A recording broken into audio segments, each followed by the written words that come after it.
So many of y'all have probably heard autism. Well, I'm here to share a couple facts of autism that you may not know. It's the fastest growing developmental disability out there.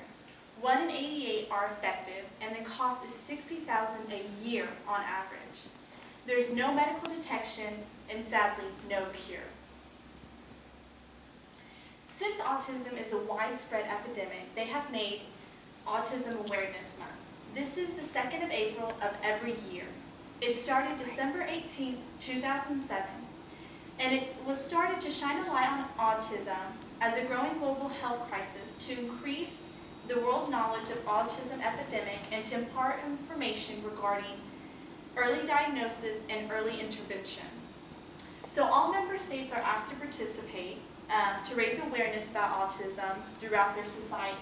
So many fundraisers such as Walk for Autism are done, and donations are asked for, and then the ribbon for autism is worn during the month of April as well. So to raise awareness for autism, we're going to really understand what autism is, and we're going to talk about the treatments of autism and what living with autism is like. So first is understanding autism. Well, you may have heard the term along the spectrum. This is just categorizing the severe symptoms of autism from the mild symptoms. So the most severe is autism, and the others are the Asperger disorder and the PDD-NOS, which stands for Persuasive Developmental Disorder, not otherwise specified.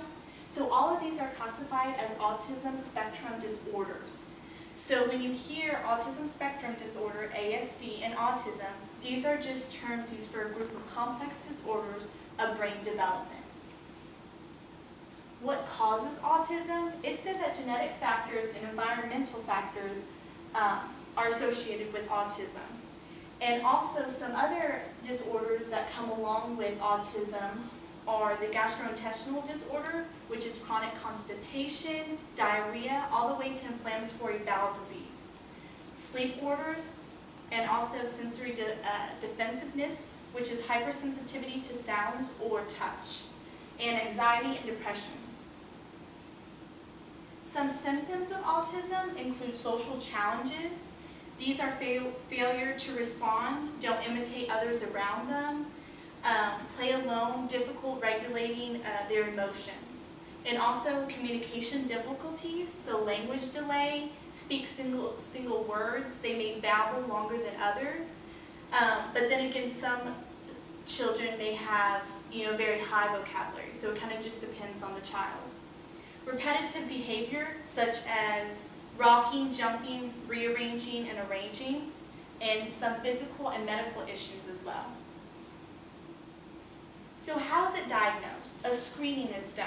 So a diagnostic evaluation with a team of doctors, such as pediatricians, psychologists, speech therapists, language therapists, and an occupational therapist. They use what is called an MCHAT, which stands for Modified Checklist of Autism in Toddlers. And this is just a list of informative questions that are asked to the children, thereby seeing if they need to be evaluated to specialists. Another is the DSM-4, which stands for Diagnostic and Statistical Manual. And this is also used to determine whether a child has autism. The 3 things that are tested are social interaction, language use in social communication, and symbolic or imaginative play. Next is treating autism. You have a detailed physical exam, which is regular medical and dental exams that should be part of your child's treatment, because not only should you recognize the symptoms of autism, but also regulate their mental and physical health as well. You have some behavior and communication approaches, such as occupational therapists, speech therapists, sensory integration therapy, which is just helping people deal with sensory information like sight, sounds, and touch. And then the picture exchange communication system, which is use pictures and symbols to teach communication to children. And then you have some applied behavior analysis, the ABA. Some types of those are the discrete trial training, which teach each step of desired behavior and break it down into simplest, thereby making it easier for the children to learn. So the positive behaviors are rewarded while the negative ones are ignored. You have the early intensive behavior intervention, and this is just a type of ABA used for younger children. The pivotal response training aims to increase a child's motivation to learn and to monitor his own behavior. The verbal behavior intervention is teaching just verbal skills. And some medications are the antipsychotic, which will be for the severe behavioral problems, and the anticonvulsant, which are for the seizures. So living with autism. It's recommended family counseling for the parents and siblings of children with autism to help them cope with the challenges with an ASD offer, the challenges of living with a child with ASD. And also to deal with their emotions, whether that be shock, sadness, grief, anxiety, acceptance, and for them to give themselves time to really cope with all those emotions. Family therapist Kathleen Smerling, PhD, has offered some tips for family and siblings.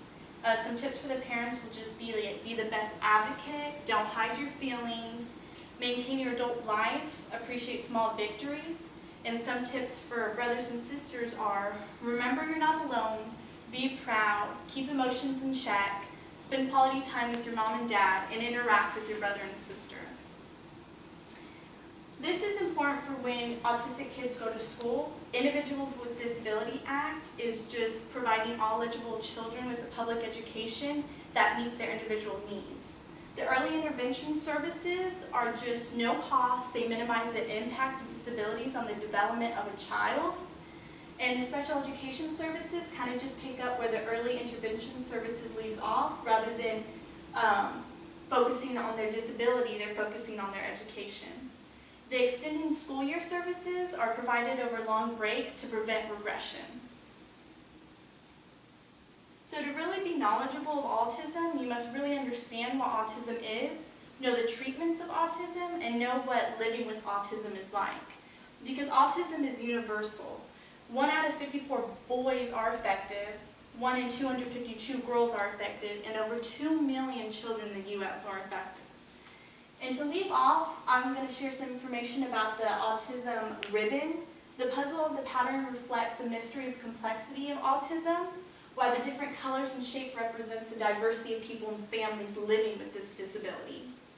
The brightness of this ribbon signals hope through research and increasing awareness in people like you.